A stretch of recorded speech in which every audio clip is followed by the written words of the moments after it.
All right, everybody. So this is the spoiler discussion of Spider-Man Brand New Day. So you got your last and final warning. If you do not want to know anything about this movie, check out now, because if you don't, you're going to get everything ruined for you, because I'm about to blow the lid off this entire secret that they've been trying to keep from you here with Marvel Studios. So again, 3, 2, 1. The cat is out of the bag. We now know who Sadie Sink was playing in this film, and the X-Men mutant saga has officially started, as Sadie Sink has officially been revealed as Jean Grey. So what are your guys' thoughts on how they portrayed Jean Grey in this film, as well as, what do you think this means for the future of the MCU with the X-Men finally coming to complete introduction here with the cinematic universe here? So what are your thoughts? With the introduction, well, her being here, I mean, obviously now that it seems like they're going to be moving to bring more mutants in, which again, we've kind of seen some. Literally, you had Quicksilver and Scarlet Witch. Now, granted, they did kind of call them mutants, but they were called miracles in Age of Ultron because they could use the term enhanced individuals. Yeah, enhanced individuals. Yeah. But this is a different ball game. And they hit it like Miss Marvel in the television show. They said her DNA is like changing, and like Namor and Black Panther 2, they've said is basically a mutant. So they've had some subtle hints, but this is the first full-blown X-Men to be revealed in the MCU. So, and I don't know about you, but I thought she was terrifying in this film. She's an Omega level mutant. Yeah. This is what Omega level mutants can do. But it didn't start out that way. Now, you remember she started off, being able to do some things, but like eventually it turned into something that was like fucking terrifying. What she was able to do after that. Just the mind jumping in general, 33 feet distance, which is, again, it's kind of showing how she's still kind of learning about how to use her powers and stuff too. Because if this was Jean Grey at her full strength, she wouldn't have that 33-foot parameter. It would be more like they even mentioned in the movie when she's talking to her sister Sarah, which was a nice reference too, which a lot of fans don't even know she had a sister. But I'm one of them. Yeah, so the fact that they brought that in here too was pretty cool. But they even had this conversation about once you've mastered your abilities and getting stronger with it, you'll be able to control everybody all at once at the same area, or what she started to do a little bit toward the end through her rage. So and I've been seeing a lot of people online talk about how they're not happy with how they use Jean Grey in this movie, how she come off like too strong and too vengeful and too strong and too much of a villain. She can't be redeemed at this point. I recommend you go read an X-Men comic, because a lot of the X-Men started out that way. So, and she had every fucking right to be like this is the first time I've heard of her, and I already feel like remorse for her. I don't think they're going to have a hard time bringing her back. The end, you can see the human in her. Now, as they do mention in the movie, the human is there, as well as just showing that dark side of her, though, does forebode or shadow, I guess you could say, the Phoenix Force as well, if they were ever to go down that route and do the Dark Phoenix saga yet again. They've tried it twice already with the Fox universe. Yeah, maybe Disney and Marvel Studios could get it right. I don't know. If anyone's going to do it, it's going to be actually Marvel, who I feel like Kevin Feige, I have enough trust in him when it comes to the source material to actually be able to pull it off satisfactorily.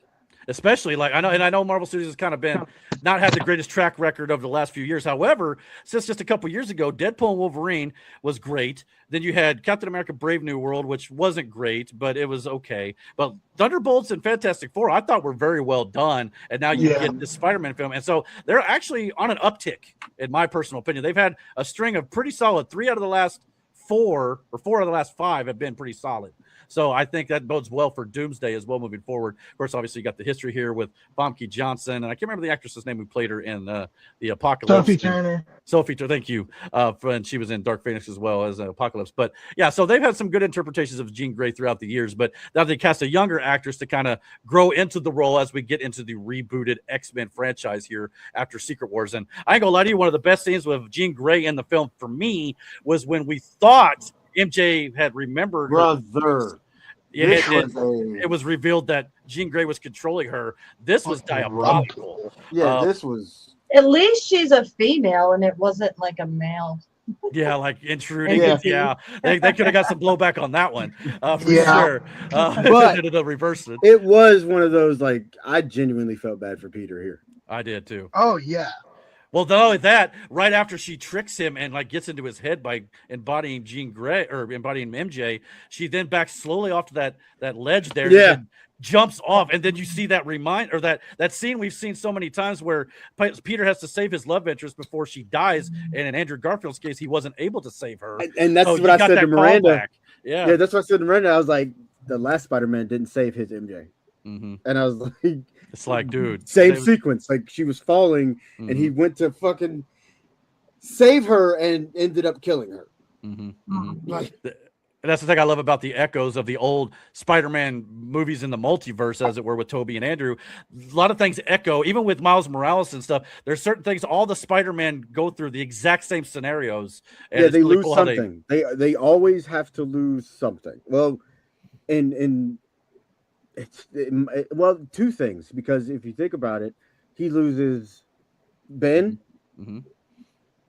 and then, well, this one lost May. because May.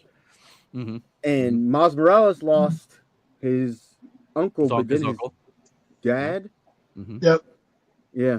Well, it's not even just that too. Like, there's a scene in this movie where Peter is going through a metamorphosis, as it were, and he's cocooned in this web, and he falls. And of course, in Spider-Man 2, Tobey also fell similarly, trying to struggle with his crisis as he was dealing with, which is again an echo from Tobey's, where this Peter has to deal with an existential crisis. That's why he gains the organic web shooters. He falls and hurts his back, and this one he lands flat on his back on the concrete alleyway. So again, just calling back to those old moments is absolutely and great. even though, go back to that scene between him and MJ there, when she's possessed by Jean, he ends up letting go and turning into, and grabbing her, before, because his love for MJ is, he doesn't, his whole thing is to protect her, right? And like having her be possessed by, Jean, and then like, yeah, it was I genuinely felt bad for him. Like,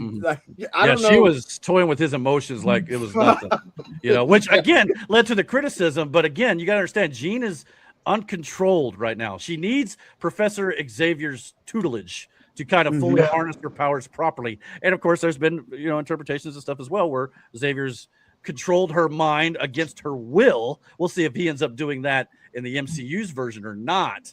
I really hope they don't make that story. I'm not sure. Yeah, we'll have to wait and see. But of course, with the introduction of Jean, we now know we don't know. This isn't confirmed 100%, I don't believe. But we've had the Infinity Saga with Thanos. Now the multiverse saga is coming to a head with Doctor Doom in the next couple of years, and it looks like we're starting to get the beginning of what may be known as the Mutant Saga, which they've hinted at strongly. Maybe the focus of the next. But if that's the case, who do you think would be the Thanos or the Doctor Doom, the end villain would be in the Mutant Saga overall? Apocalypse. Yeah, that's a good one. You can redo Apocalypse. Yeah, do it the right way. What I've been hearing about that is you're going to get Sinister as kind of the first villain is going to be Sinister. Makes sense. And then that's the only place you can go for this end of saga type villain is Apocalypse. And do it the proper way. Yeah, that would be perfect, actually. So that may be your next 10 years or so, or however long the next saga takes, of storytelling. They already said that they have stories lined out through 2042, which is, a long time from now, but we'll have to wait and see. I'll be 50. Yeah, I'll be 60, so I'm hoping I'm still around by then. But anyway, we also love the introduction. Well, it's not really the introduction. It was more like the reintroduction of the inhibitor chips in this film. This goes all the way back to Spider-Man 2 with Tobey Maguire. I believe it was 2004 when Doc Ock had the inhibitor chip, and it was also referenced in No Way Home a few years ago. So that's how this Peter Parker learned how to deal with the inhibitor chips. But in this one, Peter needs it for himself, so his evolution doesn't get out of control on his part. But keen fans of the franchise and the X-Men know that in other interpretations of the X-Men, and I believe even in Deadpool 2, I believe there's a suppressor for the inhibitors of the mutant powers as well. So how interesting it is for the overall narrative for Spider-Man to be the one who's kind of, the one responsible for these becoming a thing in the MCU, I thought was kind of interesting. So do you think that's going to obviously play? But not really Spider-Man. Banner. He had one first. Banner had sure. Yeah.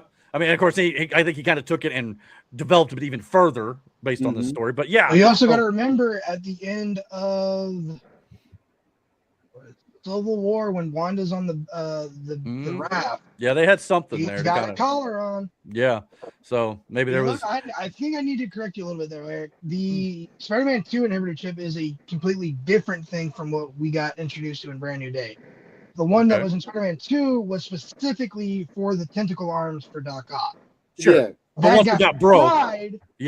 Fried by his experiment, therefore allowing the mechanical tentacles to take over his brain. Which is kind of what happens with Peter here. Yeah. Well, what Spider-Man, because I'm trying to remember. I don't think it targeted Octavius's DNA though. No, that's why. The one Peter's creating is targeting DNA specifically. Okay, fair enough. I guess that's what you're saying. I think they're doing that in this case, so because it does tie into the X-Men stuff moving forward. So in that regard, that's probably why they introduced it here. But yeah, you're not wrong. You got a good point there. So yeah, I mean, but either way, I thought that was really cool how they're kind of. And as soon as he started developing, I'm going. I knew the storyline, knowing this is going to go further down the line, which is something I'm looking forward to seeing what they ended up doing with it. And of course, we got what's that? The Sentinels. Yeah, exactly. And the Sentinels we know will be in Doomsday as well. So we'll see how Dr. Doom gets. Well, those will probably be from the 10005 universe. Right, the Fox X-Men universe too. Yeah, for sure. We also got cameos in this movie. We got Yelena Belova here, played by Florence Pugh, obviously from Thunderbolts and the Black Widow. This is Scarlett Johansson's Black Widow's sister, for those of you who don't know. Also, obviously gets a meet up here with Peter Parker in her office, her spa, as it were. With Peter had to derobe Stan's mask. He kept the mask on, but kind of funny. And of course, I love the little moment here where she's like, "The Avengers are like, small, you're more small big potatoes. We're big potatoes." So yeah, it was a pretty funny moment here. And no Avengers, big potato, the size of potatoes. But I don't know about the rest of you though. I know a lot of people are like, they're not a fan of her interpretation with the Yelena Belova. Everybody's just missing Scarlett Johansson. But I'm digging Yelena Belova. I got no problem with. Dude, I've been a fan of her addition into the universe since Hawkeye. Yeah, we're Florence Pugh as Yelena, like even before Hawkeye, like in the Black Widow movie, is genuinely great. Yeah, her mocking the superhero landing lives rent free in my head. Yeah, she's like, like I've been a fan of hers in this universe since then, and they're two completely different characters though. He said, "Oh, really? That really is your office?" Yeah, definitely her office. Well, the cop later, I came out, my skin was smooth. And my skin was softer. Yes, yeah. But yeah, it was a good thing there. But yeah, I love to see, and I thought she was great in Thunderbolts too. So highly underrated, Florence Pugh. Also, we got the team up here of, we got John Bernthal's Punisher. Also, this is not so much a cameo. This was almost a, side acting role here. Like a supporting actor. This is a co-star. Support co-star in this one. Yeah, and you wouldn't think it would work necessarily being a rated R character in a PG-13 film with a Spider-Man, but they did a great job of not changing the Punisher character, but yet making it still PG-13 friendly for kids and stuff too. Because they didn't change it at all, really. He's still everything he was. It's just they made it work. Does that make sense? Yeah. Like the only person he really shot at was fucking Hulk. And that did fuck all. And then the quips back and forth between Punisher and Spider-Man were the argument between these two is hilarious. John Bernthal's line delivery as he's possessed by Jean. Walking with a little thing. Because have fun with that, Peter. Well, not only that, when she first jumps into his mind, Jean goes, "Whoa," and then he goes, "This guy's got issues." So it was. So I thought that was pretty clever. When she did it, I said, "I don't think that's the one you want to be inside of him." Yeah, Brandon leaned up to me, and that's exactly what he said to me. Fun fact though about Bernthal and Holland, they are legit IRL friends. Yeah, been a lot of movies together too. That too. They also were in the Odyssey together. Yes, recently, yeah. Here's something that a lot of people may not know. John Bernthal and Tom Holland both recorded each other for their MCU audition. Really? I didn't realize that. Yeah. Yep, and I do believe it was Barenthal who gave Holland the idea to enter into his to enter frame for his audition tape, doing a back, which led to the homecoming scene. Mm-hmm. Do a flip, Spidey. Do a flip, Spidey. Yeah, the guy on the street. Yeah, that, his audition tape led to that little bit right there. Okay, yeah, they filmed each other's MCU auditions. Okay, I wasn't quite aware of that. That's pretty dope. I like that. Like I said, they're legit IRL best friends. That's why the chemistry in this movie between them worked so well, in my opinion. Sure. And of course, since Jean Grey was controlling all these different minds in the movie, from Scorpion to many others, to get her inside this vault to get what she was looking for her, which was her sister. It ends up she mind controlled the Hulk too, which if you're going to pick anybody to break into a vault to mind control, the Hulk's probably the right guy to pick if you could control him. Unfortunately, it didn't quite go everybody's way here, and Spider-Man has to fight him one-on-one after Jean was controlling the Punisher's mind. So this fight was absolutely outstanding in my opinion. It's just good to see Rage Hulk back once again after all this time with Professor Hulk. Difference though when she was controlling Hulk's size and strength were not the same. Nope. Once she was suppressing it. Yeah, once Hulk got let out, that's why that line was, wow, I didn't think you could get that big. Yeah, because after Jean was in his mind, Hulk's mind snapped a little bit, and it kind of brought out the old Hulk again from Bruce Banner. So Bruce says the line, I think he broke something. Yeah. Yeah. So and sure enough, and of course the way this ends with the Hulk is interesting too, because he kind of tries to choke out Spider-Man, which I got to admit, the Superman punch from Spider-Man didn't quite go his way, but it was kind of interesting though, because before, to bring the Hulk down, usually you needed that lullaby, like that the Black Widow used to do and stuff like that too. It was Black Widow basically. She was the one who calmed him down. The lullaby was just something she used, but kind of there. Yeah, it was her presence that calmed him down. Yep. So it was kind of cool to see him. He was able to control it at least enough to kind of come out of it, or snap out of it, as it were. But it's kind of sad at the very end. Hulk goes off to a psychiatric hospital. They ship him off. So that's when the whole character, he'll get broke out of there or something moving forward. But interesting. My theory on that is obviously because of that, we're not going to see Bruce nor Hulk in Doomsday. But with how I'm assuming Doomsday is going to end with the creation of Battle World. The Hulk's going to might get him in Secret Wars. Oh, yeah. Well, not to mention there was rumors at one point of an entire Hulk family as well in these things. So the only way that works is if we're doing Planet Hulk. And if you're not going to do Planet Hulk, I mean, this is a perfect setup for it. If he's in a mental institution and they can't do anything with him, that's when they ship him off to fucking space. Unbeknownst to Hulk or Banner. Sure. It's three guys who do it. Pym, Doctor Strange, and Tony Stark. And two of them right now are no longer around. So we'll see. And we don't even know the whereabouts of Strange right now. Last we saw, he was in the multiverse fighting off incursions with Clea. Pym's still alive.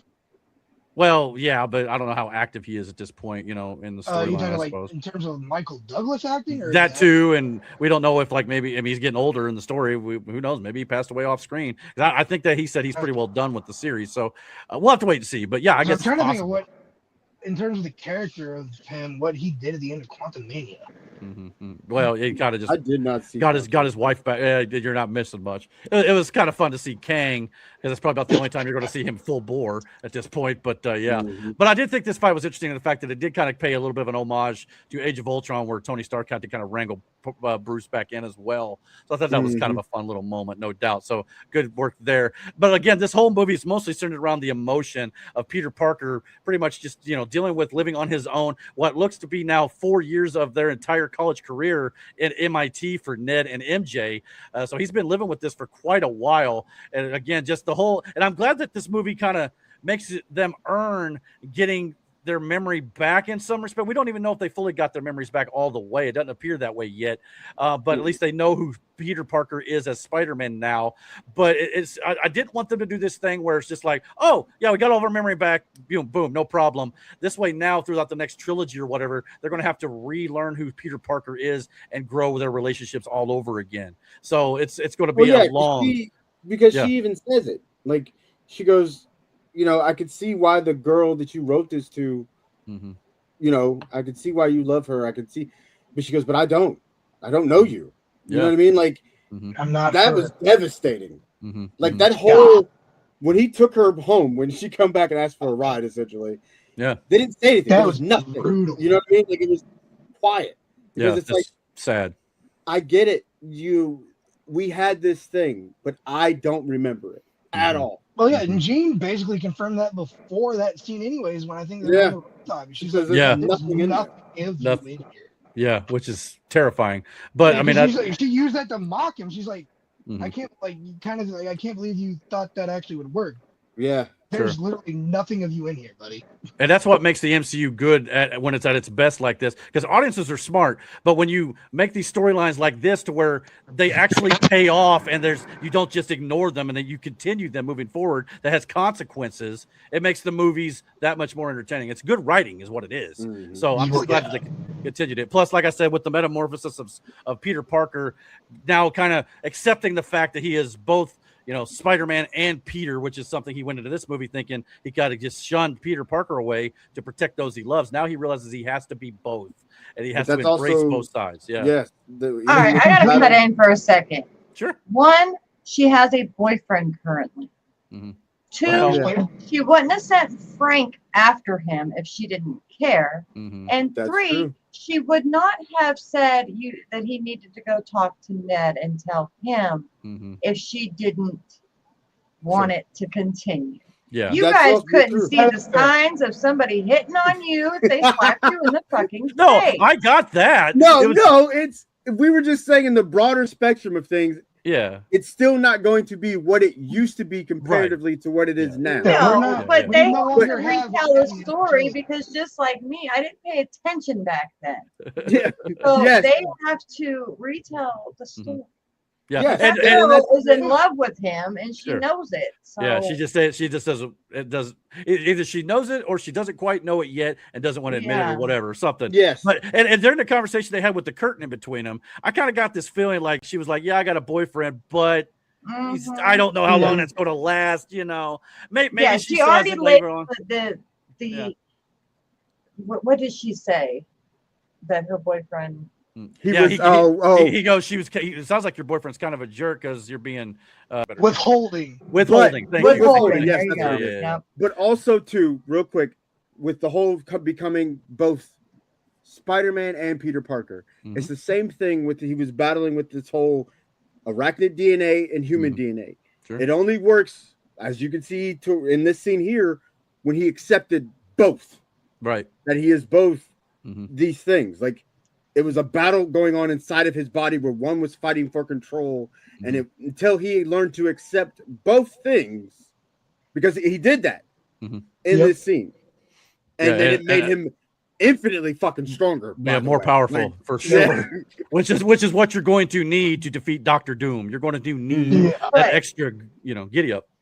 This movie was kind of the inverse of what we had in Spider-Man 2. Spider-Man Think about it. He was Spider-Man. Storyline. This one, we're getting Peter.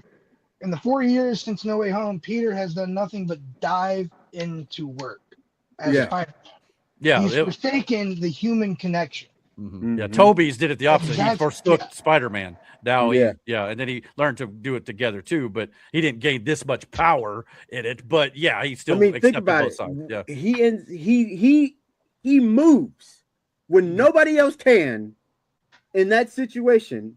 With Jean, he moves. Yeah. Fast enough to save her.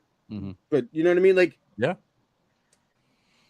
And let's to everybody saying that Jean Grey, by the way, was being ruthless and too aggressive as a villain. You also got to remember that she literally kept Peter Parker alive, Spider-Man alive after he was shot by Punisher accidentally. So her entire magic voodoo, as Punisher put it, kept him breathing until Peter was able to do it himself, is when she finally let go of it. So, brother, she had every right to be as mad as she was. She did. Oh, yeah. When the pieces connected for her, why VMAX or what VMAX meant. Yeah. And it's literally a vent. It was an air conditioning vent. It was her sister's. And then she realizes that's the last thing her sister saw before she fucking died. Yep. Yeah. Would you be rageful? What did you want to happen? Yeah. What would you do? You know, like so. And so, that scene actually plays into X-Men lore with mutation. Usually secondary mutations or the evolution of one's power is usually triggered by traumatic events. Sure. Which makes you like kind of wonder. Spider-Man's mutation was triggered by a traumatic fucking event. Now normally I don't think Spider-Man in the comics or anything is considered a mutant, but you could argue, an evolution as it were. But so he's maybe technically a fucking mutant, but basically, but he wasn't. It wasn't natural. He got bit. Most mutants are born.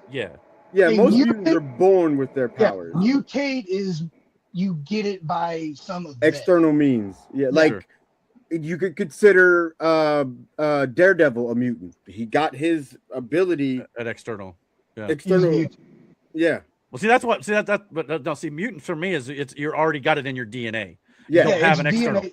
But in their case, it was the other way. Yeah, I think that's what you're trying to say. Yeah. Yes. But so I agree with you there. But all in all, I think we can all agree.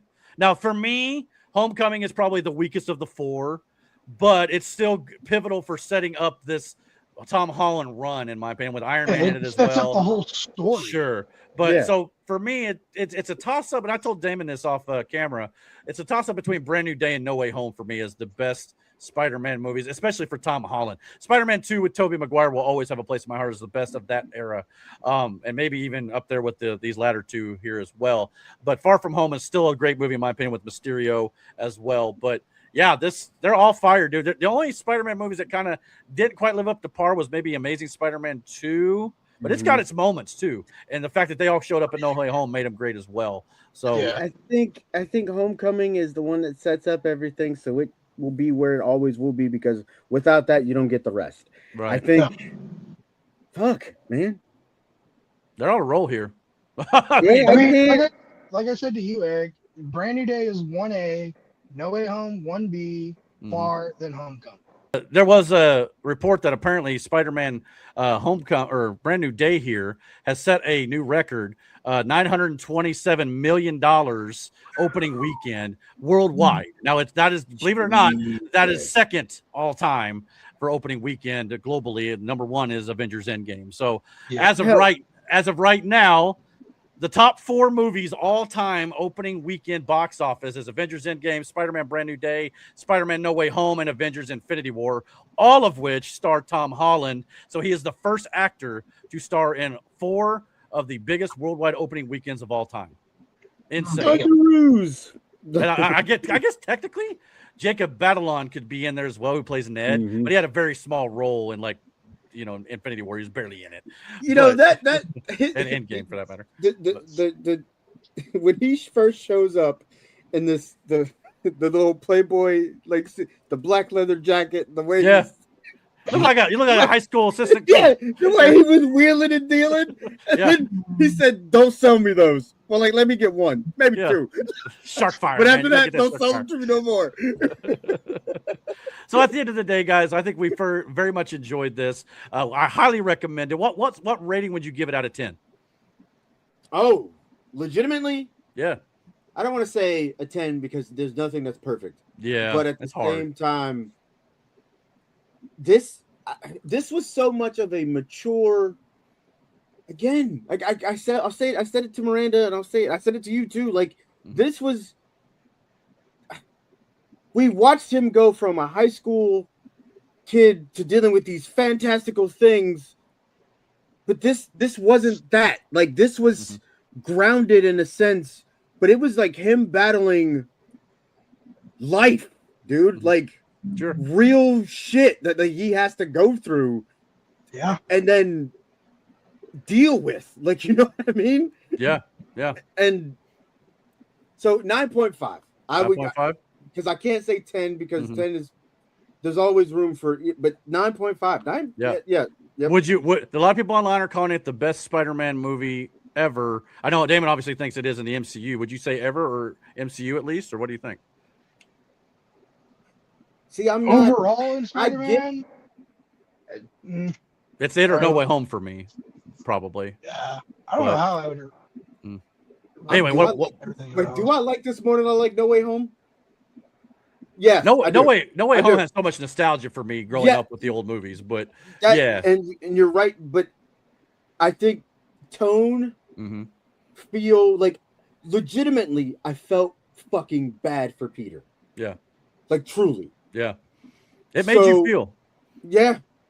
I teared up a little bit. I think I did too. Brother, that roof scene broke my fucking heart. Like seriously. Like literally, I was sitting in front of Brandon Miranda, and I hear both of them go, "Oh," because it was like, how can you do that? Like, it was. I was like, yo, no way she remembers. Like, holy shit! Like, well, what's interesting about that? On second watch, I noticed this when Peter swings her to safety. There, if you remember, in the other 3 Spider-Man movies with Tom Holland, she was terrified of swinging. But the first time she swings in with Peter after he saves her, she was comfortable. She wasn't screaming or nothing. Then it was revealed that Jean Grey was in her head. Then the next scene, he's swinging her home or to safety, and she's got her head freaking out again. Yeah, she's freaking out. So that was a tell from the director. Very well done. So yeah, great stuff. The details and everything, and the storytelling. This is great. The overall connections to the outside universe, building to Doomsday, and everything else going on. And speaking of that, let's not forget the post-credit scene. The Spidey tracker, which they show, which again, a lot of people think it was a kind of a throwaway scene. Maybe not so much, because the Spidey tracker, pans out to show a Spider-Man being located off Earth, away from the moon, and even more distant into space. Where, we don't know, but we got to consider 2 possibilities here, at least from what I've been reading. It could be Battle World that Dr. Doom creates at the end of Doomsday after he basically destroys the MCU or whatever it may be. Or if you watch closely, the Spidey tracker glitches. So in Miles Morales' trilogy, every time he goes to a different universe, he glitches. So could this be the introduction potentially of Miles Morales coming to the MCU? Thoughts? Yep, that's what I think. Yeah, I don't know. I mean, at least I think it's Spidey on Battleworld. Probably. That's kind of where I'm leaning, but I don't know, man.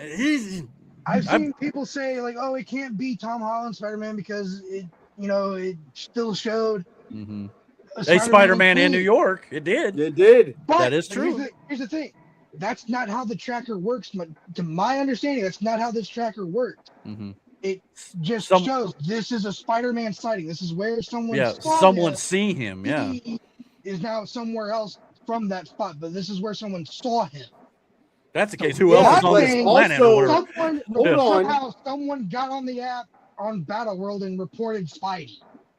Also, in Miles' universe, there is a spider tracker thing. It's the same concept as this, but Ned is the one who developed it for this Spider-Man. But Miles has one. You're thinking of the video games. Interesting. Genki in that case. Yeah. Spider-Man Miles Morales is best friend. Which is what Ned Leeds is. He's not Harry Osborn. He's Genki. But yeah. From my understanding, the Ned Leeds we got in the MCU is kind of based on that. Yeah, it is. Yeah, pretty much. So the more towards the back end of the movies, yes. Yeah, absolutely. So I guess we'll have to wait and see what that means for Spider-Man moving forward. But so you said 9.5, Damon? Thoughts? 9. 9. Miranda, you got a rating out of 10? For me, it was, I guess, 9. 9. Okay. I'd probably give it a solid 9 too. I mean, it's almost the perfect Spider-Man movie. Especially, The reason I didn't give it a 9.5 is because I really didn't some of the stuff they have Jean do in this movie, kind of villainy here, man. The dude that she backed up and got hit by a cab. He did get waylaid. She did kill a guy with a cab, for sure. But he got murdered. That to me, given that she kind of had a valid motivation to be doing some of the stuff she did, that one kind of felt way out of character. Also, man, Spider-Man did not save him, by the way. He could have. Also that. Yeah. Because Spider-Man, Peter does move at like 0.02 seconds on a reaction time. And he did nothing. Yeah. Well, he was so in his emotions at that point, so I kind of. That's true because she worked on MJ all during. Yeah, but he literally webbed the dude up beside him before that happened. True too. Very good point. Good point. she's quick, man. You gotta be quick against Jean Grey, no doubt about it. So, but anyway, guys, that's what we think about the Spider-Man Brand New Day film. What did you guys think? Did you guys go check it out this weekend? I hope you did, because it seems like everybody else in the world sure did.